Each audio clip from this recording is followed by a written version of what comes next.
కార్యకర్తలు కానీ power star గారి అభిమానులు ఇట్లా అందరూ అక్కడ ఉండి ఆ ఈవెంట్ని ఒక అద్భుతమైన ఈవెంట్గా చేశారు. సో దానికి ప్రత్యేకంగా గౌరవనీయులు డిప్యూటీ సీఎం పవన్ కళ్యాణ్ గారికి థ్యాంక్ యూ వెరీ మచ్. మా కోసం అంత టైం స్పెండ్ చేసి వచ్చి మా ఈవెంట్ని, మా గేమ్ చేంజర్ సినిమాకి సపోర్ట్ చేసినందుకు. అలాగే ఏపీ గవర్నమెంట్ సంక్రాంతికి వస్తున్న సినిమాలకి బెనిఫిట్ షో కానీ అండ్ టికెట్ హై పండగకి సంబంధించి టికెట్ రేట్స్ ఇవ్వడం కానీ అది కూడా పవన్ కళ్యాణ్ గారు చొరవ తీసుకొని మాకు దుర్గేష్ గారు, మంత్రివర్యులు దుర్గేష్ గారితో మాట్లాడి టికెట్ రేట్లు 3 సినిమాలకి, సంక్రాంతికి వస్తున్న సినిమాలకు ఇచ్చారు. దానికి కూడా కళ్యాణ్ గారికి, అలాగే మంత్రివర్యులు దుర్గేష్ గారికి and AP CM Chandrababu Naidu గారికి అందరికీ thank you very much. So ఒక సినిమా పండగ వస్తుందంటే పండగ వాతావరణం ఎలా ఏర్పడుతుందో మనకు సినిమాలు వస్తున్నాయంటే మనకు పండగతో పాటు డబుల్ ఏ సినిమా ఏ రోజు రిలీజ్ అవుతుంది, ఎప్పుడు చూడాలని మన తెలుగు ప్రేక్షకులు, అలాగే ఇప్పుడు పాన్ ఇండియా అయిన తర్వాత గ్లోబల్ ఆడియన్స్ కూడా అటు తమిళ్ కానీ, ఇటు కర్ణాటకలో కానీ, ఇప్పుడు నార్త్లో కూడా మనకు స్టార్ట్ అయింది, అలాగే ఓవర్సీస్లో కానీ మన సినిమాలకి, తెలుగు సినిమాలకి క్రేజ్ అండ్ రేంజ్ పెరుగుతూ ఉంది.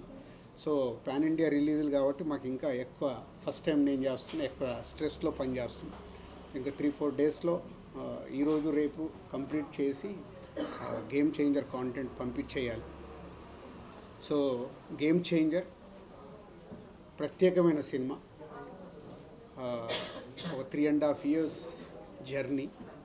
మీ అందరికీ తెలుసు 2021 ఆగస్ట్లో మొదలుపెట్టాం సినిమాని, పూజా కార్యక్రమం.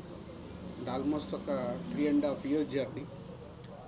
ఎన్నో అప్ అండ్ డౌన్ చూశాను ఈ 3.5 yearsలో. అంటే 3.5 years కాకుండా కోవిడ్ దగ్గర నుంచే లాస్ట్ 4-5 years నుంచి ఆల్మోస్ట్ 4.5 years అయింది. 4.5 yearsలో చాలా అప్ అండ్ డౌన్ చూస్తున్నాను. అంటే ఎక్కువ ఎలా జర్నీ జరుగుతుంది అనేది చూస్తున్నాను. సో ఈ టోటల్ జర్నీలో వకీల్ సాబు 2020లో కోవిడ్ రాకుండా ముందు సినిమా స్టార్ట్ చేసి మేలో రిలీజ్ చేద్దామని ప్లాన్ చేశాం. May 21 మీ అందరికి గుర్తుండే ఉంటుంది. మార్చిలో కోవిడ్ వచ్చి లాక్డౌన్ వచ్చింది. అది కాస్త అలా 2020 మేలో అనుకున్న సినిమా 2021 April 9th రిలీజ్ చేసాం.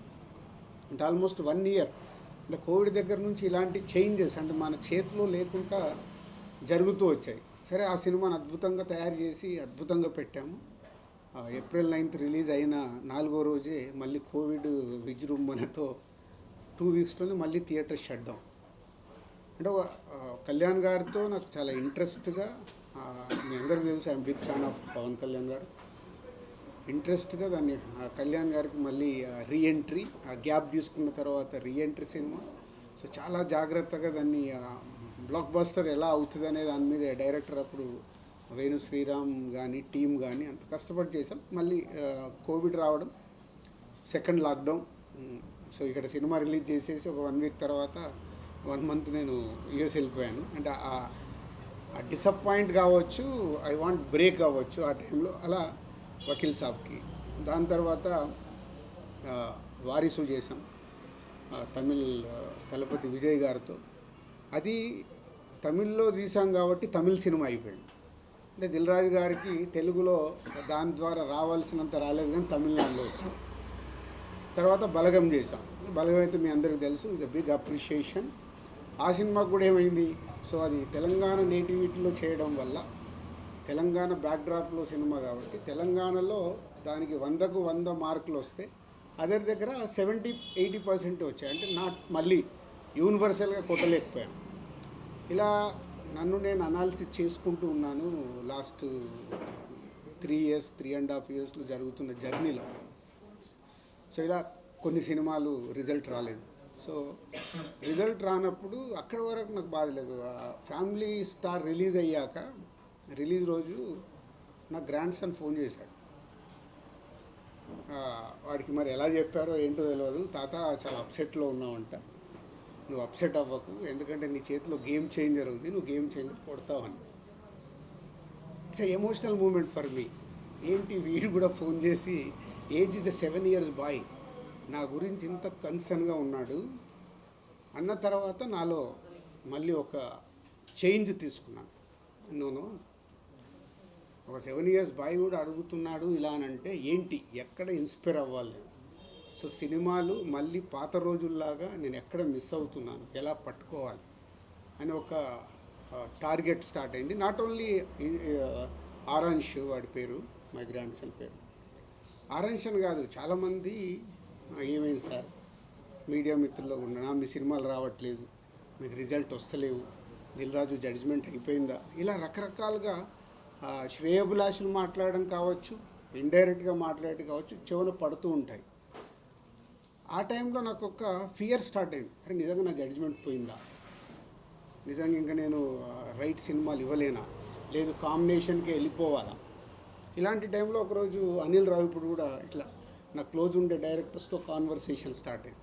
సార్ ముందు ఉన్నదానికి ఇప్పటికీ నాలో ఏదో తేడా కనిపిస్తుంది, మీ అబ్జర్వేషన్ ఏంటి, నా క్లోజ్ ఉన్న వాళ్ళకి. లేదు లేదు సార్ మీరు సేమ్ చేస్తారు, లేదు లేదు సేమ్ చేస్తే నా ఈ రిజల్ట్లు ఇంత చేంజ్ కాకూడదు, ఎక్కడో ఏదో.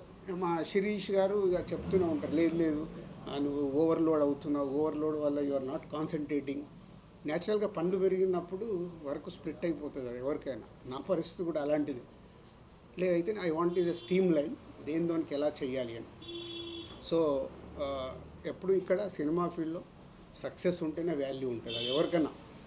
మనం గతం కూడా చూస్తూనే ఉన్నాం, సక్సెస్ లేకుంటే వాల్యూ ఉండదని కాదు, సక్సెస్లో ఉన్నప్పుడు ఉండే వాల్యూ సక్సెస్లో లేనప్పుడు మనం మెల్లిగా డ్రాప్ అవుతున్న కొద్దీ మన పైన ఫ్రీగా ఉన్నాడు రా పిలుద్దామని పిలుస్తారు తప్పితే ఎమోషన్తో పిలవరు ఎక్కడికైనా పిలవాలంటే. సో అక్కడ నాకు ట్రిగ్గర్ అయింది, లేదు ఇప్పుడు చేతిలో ఏం సినిమాలు ఉన్నాయి, ఈ సినిమాలకి రిజల్ట్ ఎలా తెచ్చుకోవాలి. అలాంటి టైంలోనే శంకర్ గారి ఇండియన్ 2 రిలీజ్ అవ్వడం, ఇండియన్ 2 రిలీజ్ అయ్యి రిజల్ట్ మనందరికి తెలిసిందే. సో అక్కడి నుంచి శంకర్ గారి మీద కూడా ఇంకా శంకర్ గారి దగ్గర నుంచి వస్తున్న గేమ్ చేంజర్ ఎలా ఉంటుంది, ఎక్కడ కూడా సినిమా పైన ఒక ఇంట్రెస్ట్, ఒక హీరో గారు తప్పితే ఇంట్రెస్ట్ క్రియేట్ చేయలేకపోతున్నాము. బయట కూడా శంకర్ గారు ఏం చేస్తారండి, ఇప్పుడు ఇక రాజుగారు కూడా జడ్జిమెంట్ ఎలా ఉంది చూస్తున్నాం కదా, ఈ సినిమా ఎలా ఉంటుంది, ఏం వర్క్ అవుతుంది, రకరకాల వింటూ ఉన్నాను. సో వింటూ ఓన్ చేసుకుంటూ, లేదు ఈ సినిమా ఏది నమ్మాను, శంకర్ గారు కథ చెప్పినప్పుడు 4 years బ్యాక్ ఏమి బిలీవ్ చేశాము అది ఉందా, సినిమాలో అది డెలివరీ చేస్తున్నామా అనే దాని మీదనే నంబర్ ఆఫ్ టైమ్స్ డిస్కషన్ పెట్టుకొని శంకర్ గారితో కూడా మాట్లాడుతూ. జనరల్గా మీ అందరికీ తెలుసు శంకర్ గారు ప్రొడ్యూసర్స్కి అంత యాక్సెస్ అనేది సినిమా విషయంలో, క్రియేటివిటీ విషయంలో ఏ పెద్ద డైరెక్టర్ కూడా ఇవ్వరు. సో బట్ నేను అప్రోచ్ అవుతూ ఎప్పటికప్పుడు, సార్ మీరు చెప్పిన కథ ఇది, మళ్ళీ మీరు చెక్ చేసుకుంటూ ఉండండి, ఈ సినిమా రిజల్ట్ మీకు నాకు చాలా ముఖ్యం, హీరో గారికి ఎలాగో ముఖ్యం, RRR తర్వాత వస్తుంది కాబట్టి ఆయనకు ముఖ్యమే. సో వెరీ ఇంపార్టెంట్ ఫిలిం అని వర్క్ చేస్తూ ఎస్ కమ్బ్యాక్గా వస్తున్నా. నేను ఇప్పుడు ఓన్ చేసుకుంటున్నాను, yes it's a comeback film for me after long time. Telugu స్టేట్స్లో ఏ రకంగా తీసుకున్నా లాట్ ఆఫ్ కొట్టే మూమెంట్స్ ఉంటాయి. మన తెలుగు ప్రేక్షకులు సినిమా చూసి చిరంజీవి గారు ఒక మాట అన్నారు, కమర్షియల్ సినిమాలు అందరం చేస్తాం రాజు, శంకర్ గారు ఒకప్పుడు జెంటిల్మెన్ చేసిన, భారతీయుడు చేసిన, ఒకే ఒకటి చేసిన, కమర్షియల్తో పాటు మీరు ఆయన సినిమాలో ఒక మెసేజ్ వచ్చేది. నీ దగ్గరికి వెళ్ళి కూడా చాలా సినిమాలు నువ్వు ఫ్యామిలీలో తీసిన, యూత్లో తీసిన ఒక మెసేజ్, అంటే కమర్షియల్గా ఉంటూనే ఒక సినిమాలో ఒక వాల్యూతో ఇచ్చేవారు. సో నీకు చాలా రెస్పెక్ట్ ఫిలిం ఇది, కమర్షియల్తో పాటు చాలా రెస్పెక్ట్గా ఫీల్ అయ్యే సినిమా ఇది. అంటే శంకర్ గారు చెప్పిన దానికి, కథ విన్నప్పుడు నేను ఫీల్ అయిన దానికి, చిరంజీవి గారు ఇచ్చిన స్టేట్మెంట్కి రెండు నాకు బాగా సింక్ అయ్యాయి. సో అలాంటి సినిమా ఇది, గేమ్ చేంజర్. శంకర్ గారు ఒక శివాజీ చూసుకుంటే ఇప్పుడు ఎలా అయితే టిట్ ఫర్ టాట్, ఒక హీరోయిజం ఉంటూ ఒక టిట్ ఫర్ టాట్ ఉంటుంది,